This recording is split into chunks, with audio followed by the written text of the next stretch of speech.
Good morning once again. Today, August 8th, 2021. This is recording 243, entitled Comfort Ye. Comfort ye. It may be misunderstood or confusing a little bit, but for clarity's sake, know that these words are the words that come from God. Okay? God is the God of comfort. And God speaks and says, comfort ye. You'll hear that in a moment when we go through the theme of the day. Comfort ye. So God wants us to be comforted. Unfortunately, we don't see God that way. We see God as like the policeman. If you do what I say, I might do something good for you. You don't do what I say, I'm definitely going to do something bad to you. That's not the God of Jesus Christ. That's not the God that we serve. That is not the God that we are trying to give the rest of what we call our life. We're trying to give the rest of our lives to him, but yet we're so afraid that we're not going to make it in. And God is constantly saying, hey, I love you. When I tell you you're going to be punished, that's my love speaking to you saying, don't do this because it's outside of my rules and regulations. It's outside of my protection as you've come to know. So don't do this because you'll be punished because I can't do anything for you outside of this. You are choosing to punish yourself because you are not following the love rules that I'm giving you. But if you follow the love rules that I give you, everything will be fine. But you're going to have to prove this because you've got so much stuff in you that you believe that's untrue about me. So therefore, when it comes up against what I am, you choose what you're familiar with, and you get punished by what you're familiar with instead of accepting what I'm saying to you. Except a man be what? Born again. See, don't believe that born again is going to the church and saying, I'm sorry. That's not born again. That's coming to an understanding that, hey, what I'm doing out here is not right. I need to know the right way. It's sort of like people who go into the military. You've lived out here for 17, 18, 19 years, and you lived the life what you thought was right. When you go to the military, don't they retrain you in a regimented way and say, this is the way that you should be living not only military life, but you should be living your life when you get out of the military. You should still be living it that way. And when they come back, what do they tell us? Man, y'all civilians, y'all crazy. Y'all don't know how to live. Why? Because they have been born again. You see it? They have been born again to another way of life. So Jesus Christ is saying, you have lived your life according to the laws of good and evil, and I'm telling you, you should let that tree go. That's what Jesus is saying. You got to get rid of that tree of good and evil. You got to stop seeing good, stop seeing evil, because as long as you eat from that tree, you are going to receive the product of that tree. And most of the time, you don't have enough information to make an assessment of good and evil. You don't know why that person did what they did. You don't know why that person made the decision they did, but yet we sit back with an opinion that they should have done this and they should have done that when we don't know enough about it.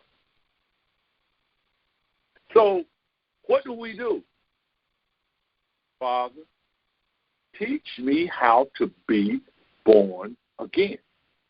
If any man be in Christ, what is he? A new creation. He's a new creature. So what does he know about living the Christ life if he's new? Someone has to teach him. And who can teach him but God? You said, but the church. No, the church is failing. The church is failing at teaching people because what they do is they teach them the words on the page, and they don't really show you how to gain confidence in believing in the word, so that the point that you can move about all of this ugly out here and not be affected by it. So what do? We pick and choose. That's a good situation. I'll get involved. That's a bad one. I won't. Oh, you want me to forgive my enemy? No, I don't want to forgive him because of what he did, but I'll forgive this one, but I won't forget.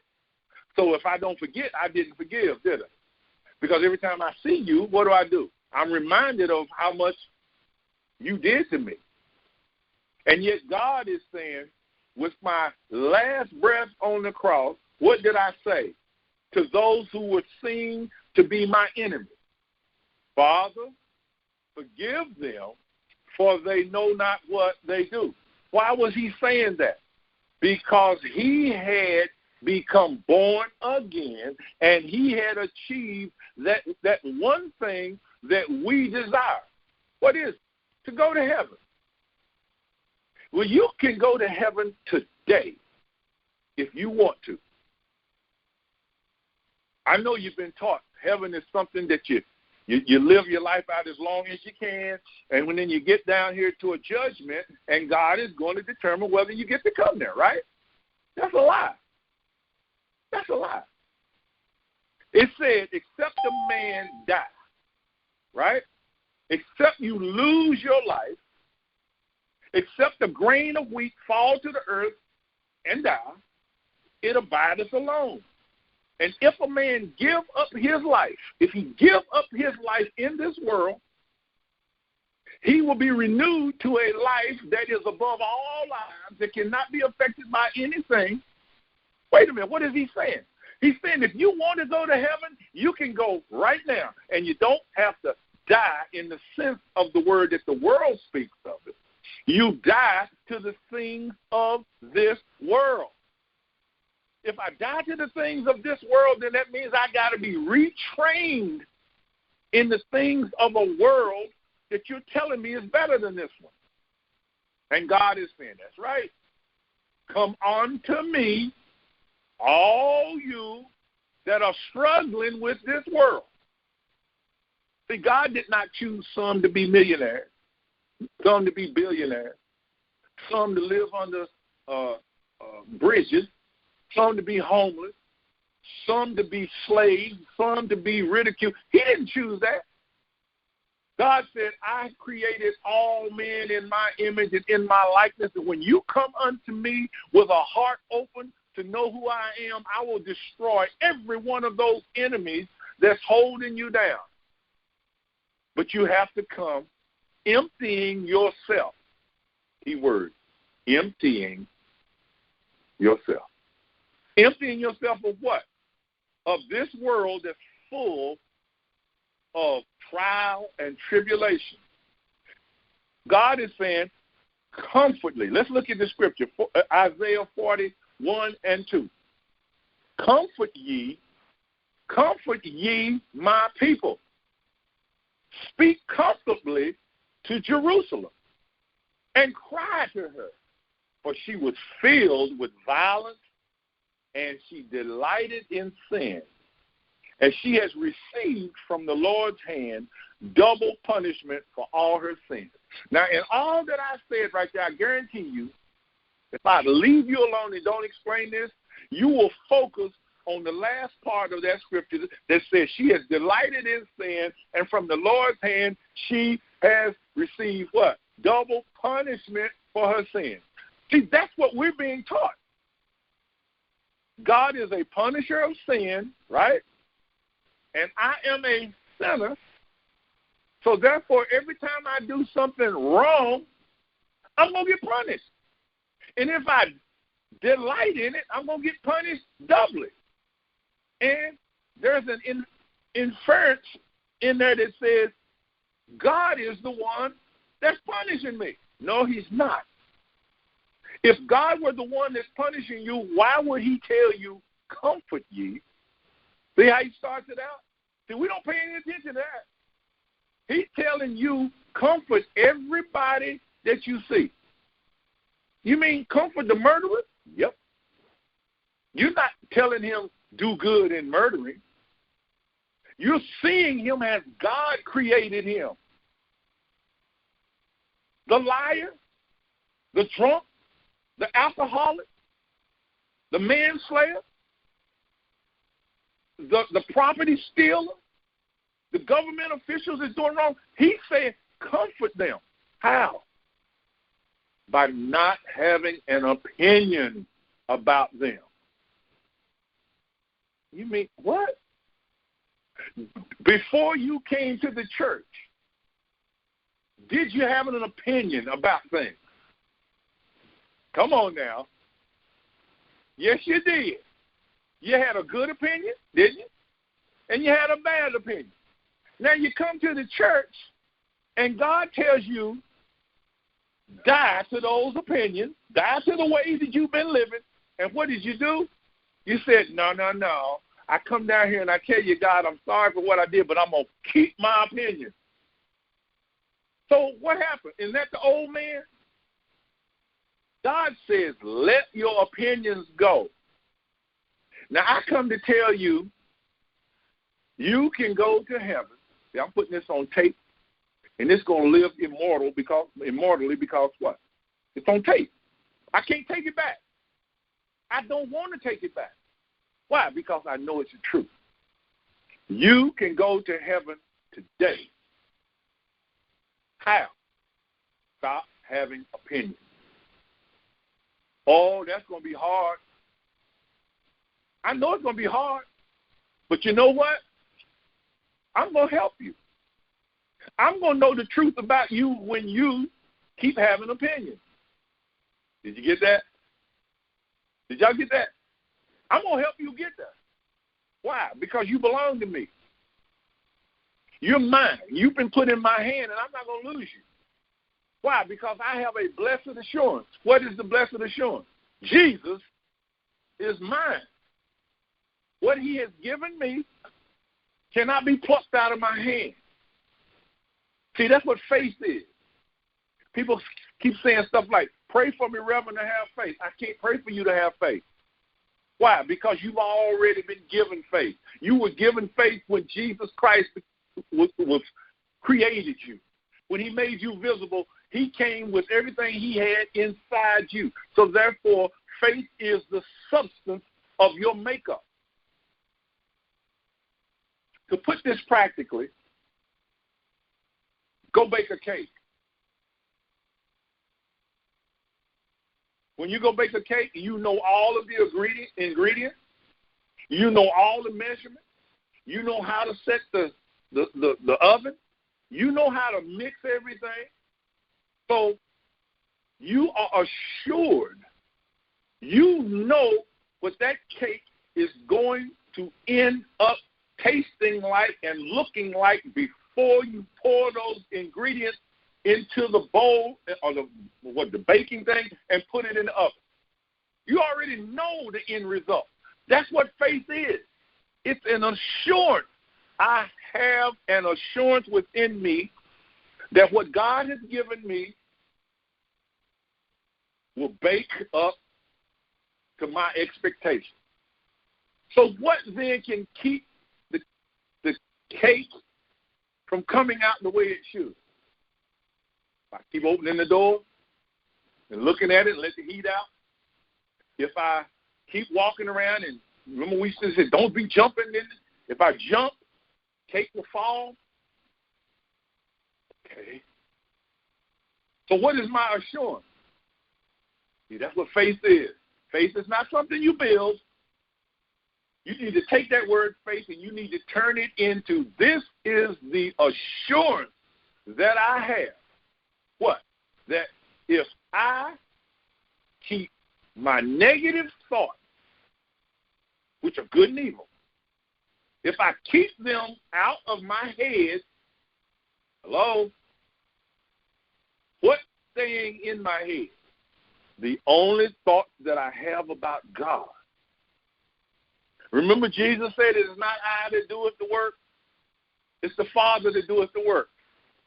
So if I want to really know who God is, I got to stop voicing my opinion. And watch what happens to you shortly when you leave here today. You're going to get in conversation.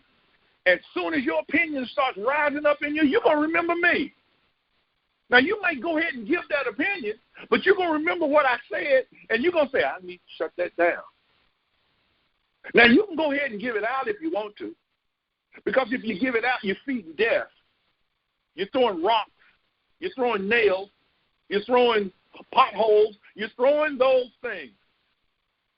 Get me and say, but Rev, don't you see that? And I'm going, yeah, I see it. But I don't have an opinion about it. Why? Because that opinion that I have is what I am sprinkling on my road to heaven, and that's what I'm going to get. When you look at everything out here in this world, you need to understand that everything you see out here is somebody's idea that they started in their head. Hello? Hello? That furniture you sitting on, it started as an idea in somebody's head.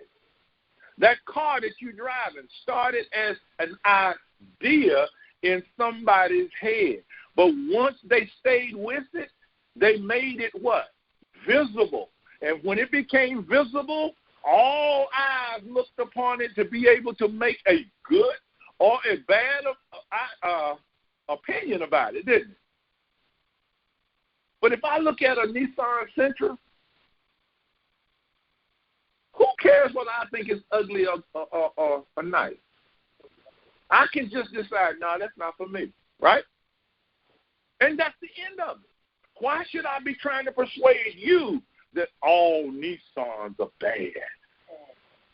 All Fords are good. F-150s.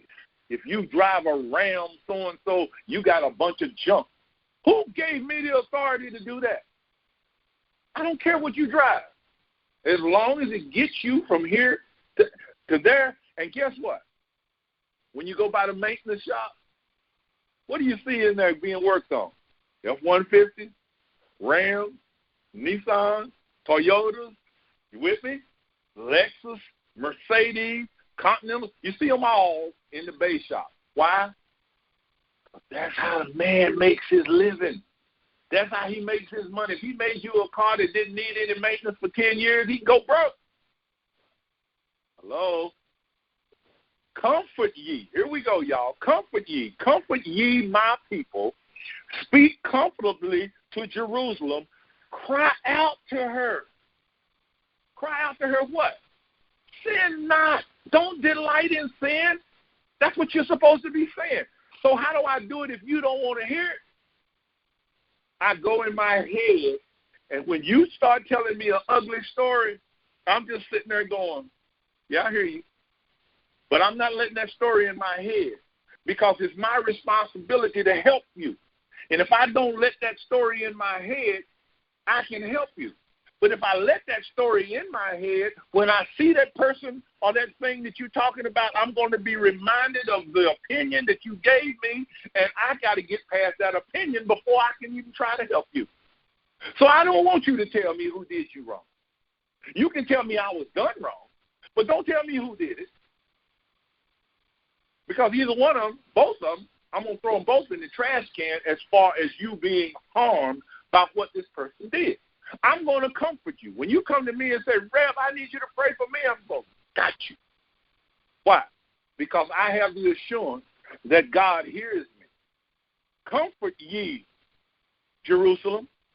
Speak comfortably to Jerusalem. So who then is Jerusalem? There you go. We are Jerusalem. What is Jerusalem to God? The holy city where he abides. So I'm going to speak comfortably to you. Rev, my arm hurting. Praise the Lord. On the inside, guess what I'm saying? There's no arm hurting in Jerusalem. I know who you are. The moment I drop down on my knee or bow in, humble adoration and say, Lord, please touch so-and-so's elbow or arm and make it stop hurting? Am I not acknowledging that there is something wrong in the kingdom of heaven? And the moment I acknowledge that there's something wrong in the kingdom of heaven, I can forget you getting better, because I just pinned it to the wall. And I asked God to do something about something. He's going, but I created that elbow, that arm, I created it out of the substance that I am. How then can something be wrong with me? What? He filled all things with his presence. Jesus Christ never saw anything wrong with anybody. That's why they were able to come to their full identification. All he said to them was what? Go, be at peace. Go and sin no more. What was the sin? You've forgotten who you are, and therefore you are entertaining and understanding that you're something other than what God created. I'm sending you to your peace. I'm giving you all of the heaven that I have. Come unto me, all you that labor. It doesn't matter what it is that's bothering you. Come to me. That's what he said. Come to me, and I will give you peace. What is the peace? I'm going to know who you are. And as I know who you are, listen, we shall know that there is no such thing as famine. What? Wait a minute, I just looked at the news, and they talked about these people over here don't have food to eat. That's right. What was the difference in those people and the people that Jesus got stuck with 2 times out in the wilderness who didn't have any food? Isn't that famine? Wow. I got your wheels turning, don't it? We shall know that there is no such thing as famine, for we shall be living on the bread of life, partaking of the divine substance and awakening others to the abundance that is provided for the children of God. We are the children of light and not of darkness. We are born of the day and not of the night. We are born to walk in the light of love and peace and joy. Joy is always lightsome. Peace is always lightsome. And it tends to lift us above the earth, and it is so-called law of gravity. It lifts us and levitates us into a higher atmosphere, and we rise free of our burdens because of the great strength that is ours from the Spirit. What would life be like if you were able to live that? See? That's what Jesus brought to us. That's what he brought to us. I come that you might have life, and you might have it more abundantly. What do you think happens when you understand what he's saying right there is, hey, y'all, I just came and just dumped all this life abundance. I just dumped it out in front of you. That's what I'm here. I'm Jesus. All these problems you've been living, slavery, prejudice, not having enough money, not having enough food, not having the right car, not having the right job, not being able to go on vacation, not be able to go fishing, not be able to. I come and I dump all that in front of you. And you are standing by letting somebody tell you that you can't do that. Or you're letting somebody tell you you got to work to get it. Wait a minute, what did Jesus do? He dumped it. A big dump truck just came backed up in your yard and dumped it in your yard, and somebody came up and said, no. You got to work for that. And Jesus is saying, I know that you don't know how to do this, right? I know that you don't know it. That's why I come to show you. All this is yours in spite of your ignorance. In spite of the fact that you out here doing stuff and you don't know what to do, or you're doing stuff, He said, once you understand what I brought to you, just say, I don't want to do this anymore. Show me how to go out in my front yard. And you know what's really strange? You don't have to worry about anybody coming in your front yard and stealing. Because it's yours. I come that you might have life, and you might have it abundantly. What happens if I sin? What happens if I mess up and do something wrong? Go ask the lady that got caught in the midst of adultery. What did he do to her? How did he punish her? See? With double punishment has the Lord dealt. What did he tell her to do? Go sin no more. What did he tell Matthew, who had been stealing money from people? Come follow me. What did he tell Thomas? Thomas said, man, I don't believe it. Unless I see. What did he say? Thomas, come here. Feel it. Don't you understand that he knows how ignorant we are because we were made ignorant not by choice? People made us ignorant. They made us ignorant. And then they told us we got to work out of that ignorance. And if we don't work out the right way, what's going to happen to us? We're going to end up in some place called hell. I told you I looked up the word hell in the Hebrew. Hades. Y'all, I remember when we was kids, they used to tell Jesus, you're going to go to Hades. Well, guess what? Hades is the Greek god of the underworld. Why in the world is Jesus talking about a Greek god? He's Hebrew. Gehenna, the valley of Hinnom. I look it up. What is it? It's not a place with an eternal fire. What is it? It's a city south of Jerusalem where they take their waste products and burn them. Oh, my goodness. And Tartarus, or Sheol, the land where people go when they leave here. They say nothing about them being burning and whatnot. They just, we know where that is because Jesus showed us where that land was when he spent 3 days in the earth. And it says all those that had died and gone to Sheol were seen walking in the holy city. Oh, my goodness. You mean God really does love me? Yeah. He really does love you, and he is never punishing you. Never. Well, what's punishing me? My wrong interpretation of what I mean to him. He's like the mom in the house that said, no, baby, don't do that. But baby, if you come over here and do this, that's what God is. God reaches out continuously to them that he loves. Make readiness for that which corrects. How do I make ready? Paul says, bring your mind, right? What is it? Offer your mind, your body as a living sacrifice, and be renewed in your mind, that you might know what is the good and acceptable and perfect will be renewed in your mind. Offer your body a living sacrifice. Living, not dead. So what has to die?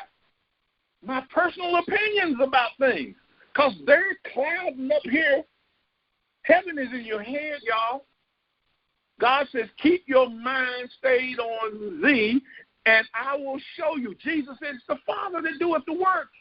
So if I keep my mind stayed on God, especially when I'm looking at this ugly in front of me, don't get out the way of it, but don't sit around and think about it.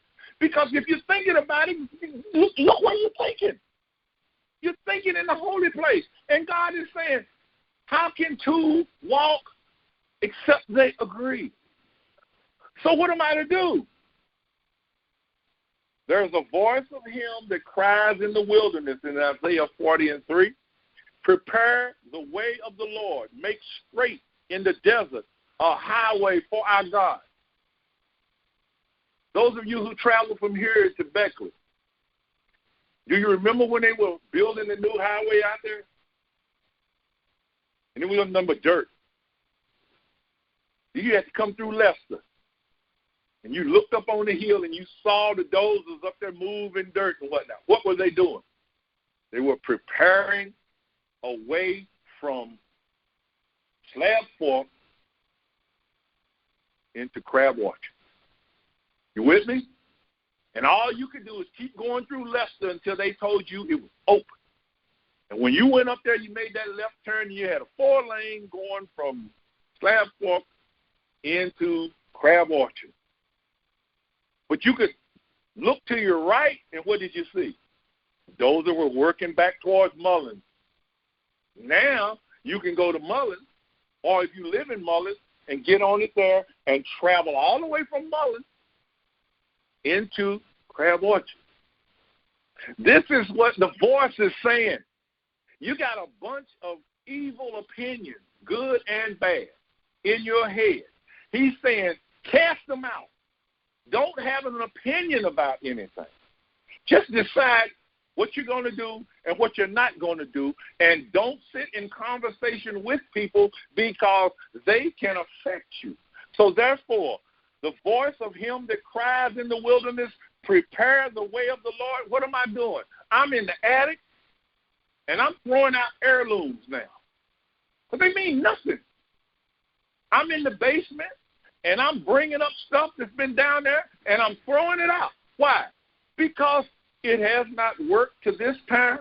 And do you think that grandma 4 times past, or grandpa, do you think they're sitting up somewhere going, I'm going to get you because you threw that out? You got a baseball card that's worth $100,000. You're 70 years old. I'm going to hold on to it. One day it may be worth $1 million. No. You put that dude in my hand, guess what I'm going to do with it? I'm going to go out here and I'm going to find somebody that's crazy enough to give me $100,000 for a piece of cardboard that I paid, what, 2 cents? 2 cents for. What I'm trying to say to you is prepare ye the way. And the way you prepare for God is to put your mind on the goodness of God. Keep your mind stayed on the goodness of God, even when you're building on houses, even when you're cutting your grass, even when you're working in your car. Let him occupy the goodness and stop thinking about the good and the bad that's going on. And as you do that, the Father that heareth in secret will openly reward your contemplation of his greatness. That's what Jesus meant when he said, the Father doeth the works. He doeth the works because you are contemplating his goodness. And because you are constantly thinking on him, he will openly reward what you are thinking about him. How do I know that? Well, you ever bought a car that didn't pan out? You ever bought a food you didn't like? You ever bought some clothes you didn't like, or you thought they looked good till you got them on it? Well, where did that first go on? It went on in your head, didn't it? And then you made it visible. The only difference is when you contemplate in God, when he shows it to you, it's going to fit. You're going to love it. You're going to like it. It's going to be exactly what he said. Why? Because I know you, saith the Lord. I am with you always. I know the desires, and I will give you the desires of your heart. If you love pink, I'm not going to give you green. You understand what I'm saying? The voice. If you can hear it. Look at what God has said. If you comfort ye my people, the voice says, every valley shall be filled up. Every mountain and hill shall be made low.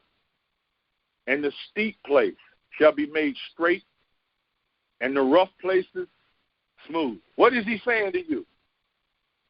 Looks like to me you walking on level ground everywhere you go. I've looked at steep places before and said, man, that's going to be a little rough. I've looked at mountains and said, man, I don't know how I'm going to be able to do that. I've looked at valleys and said, man, I get down there and I don't know how I'm going to get out, and I don't know what I'm going to find when I'm down there. What did he say? He's not talking about physical places. He's saying every high tribulation that you have to face, I'm going to cut it down. He's saying every valley, every time you start feeling low and every time you start feeling like life ain't worth it, he said, I'm going to bring you up. And he says every steep thing, he said, I don't know how I'm going to get out of this. He says, what? I'm going to make it smooth. That's what he's saying here. This Bible is not about making your earthly life something for you to enjoy. This Bible is about making your spiritual life something you enjoy. And as you enjoy it, it says that he delighteth in the law of his God.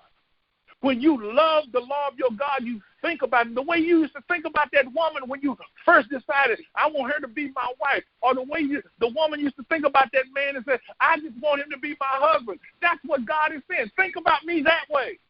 Because if you think about me this way, you will not be disappointed. You ain't got to worry about me mistreating you. You ain't got to worry about me divorcing you. You ain't got to worry about me saying, no, I ain't going to give you that. He says, whatsoever you ask. Because you have placed your love upon me, what am I going to do? I'm going to make it worth your while, what God says. So when I come to you and talk about punishment, that's my love coming to you saying, don't go out here. He's not saying, you go out here, I'm going to get you. No, he said, don't go out here. That's my love saying. If you don't pray for your enemy, he said you are going to be punished by the thought that you had about your enemy. But, Lord, did you see what they did? Don't worry about it. You keep loving me. Vengeance is mine. You have no need to raise a sword up. You have no part in this battle. I am the Lord God. Rest yourself assured that I am with you. Be comforted. What? Think on me continuously. I will be with you always. Isaiah 40:5, that the glory of the Lord shall be revealed, and all flesh shall see it together, for the mouth of the Lord has spoken it. What? Who said it? So why is it not happening for us?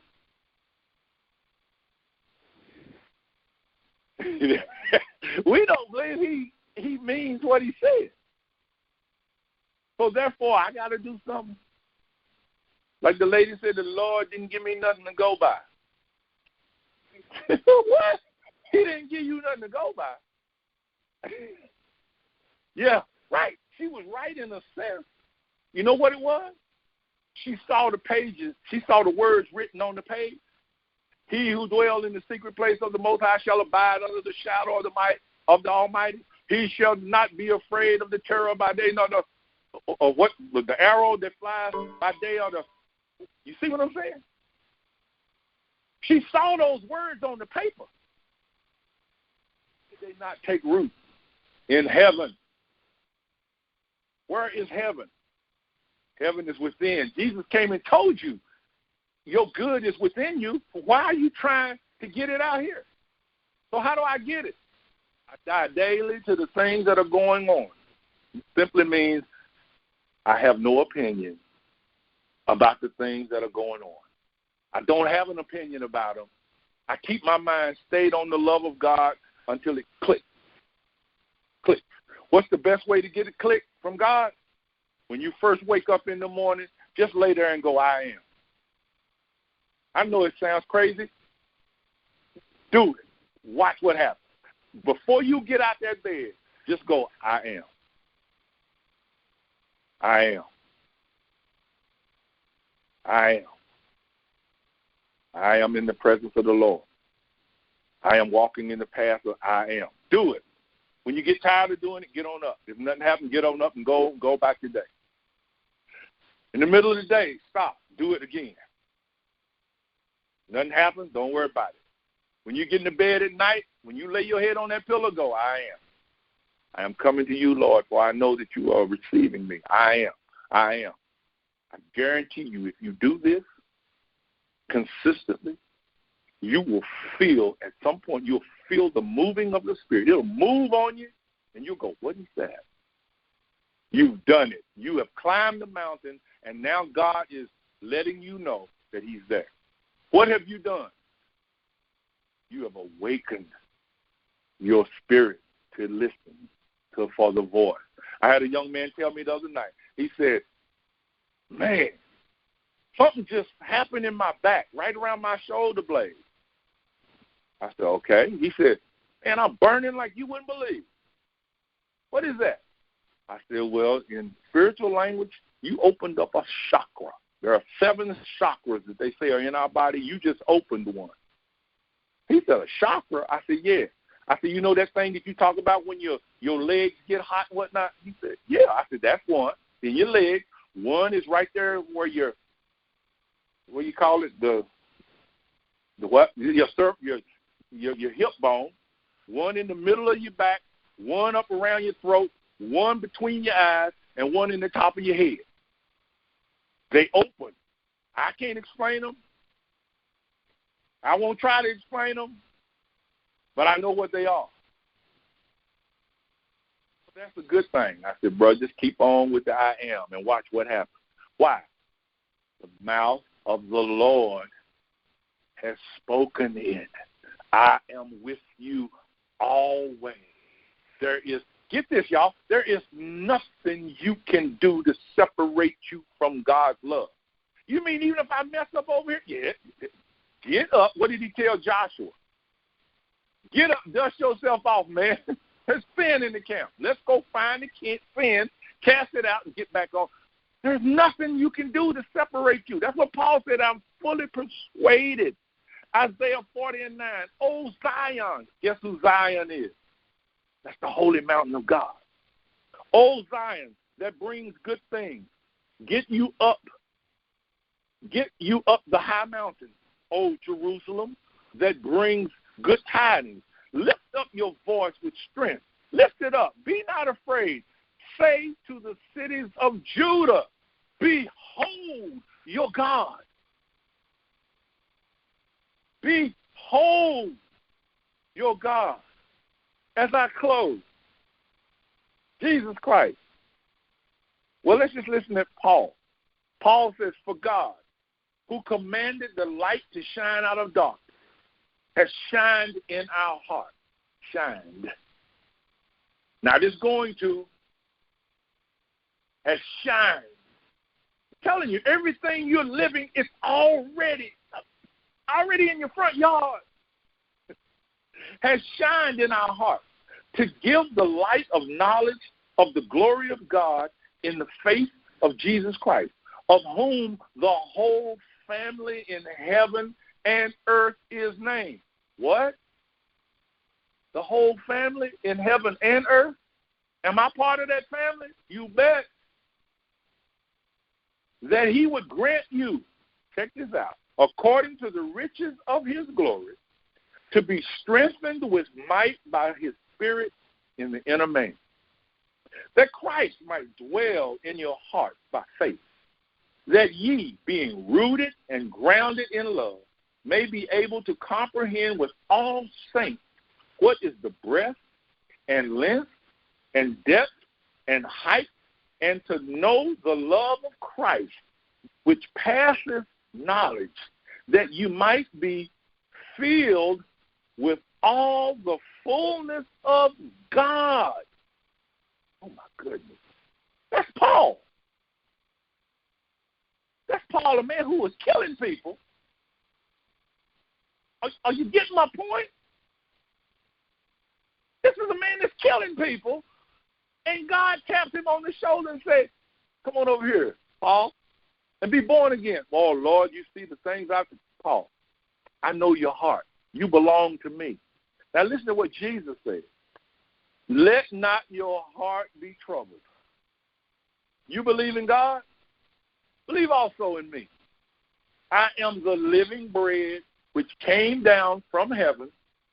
If any man eat of this bread, what? Wait a minute.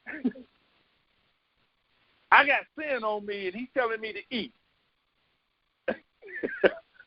See what you've been taught? He said, if any man eat of this bread, he shall live forever. And the bread that I will give him is my flesh, which I will give for the life of the world. Not just Christians. Are you hearing me? He said, I will give my life for every 6 billion, 7 billion soul that's on the earth right now. Except you eat the flesh of the Son of Man and drink his blood, ye have no life in you. What he's saying right there is, except you believe what I'm saying and do my saying, eat my sayings, digest my sayings. He said, eat my flesh and drink my blood, you have no life in you. But you have life in you because he is the light that came into the world and light every man that's in the world. So the life of Jesus Christ is already in you. That's why he tells you the kingdom of heaven is within you. As the living Father has sent me, and I live by the Father, so he that eateth me, even he shall live by me. Before Abraham was, I am. Do you love me? Feed my sheep. In other words, do you love me? Comfort ye one another. God bless you.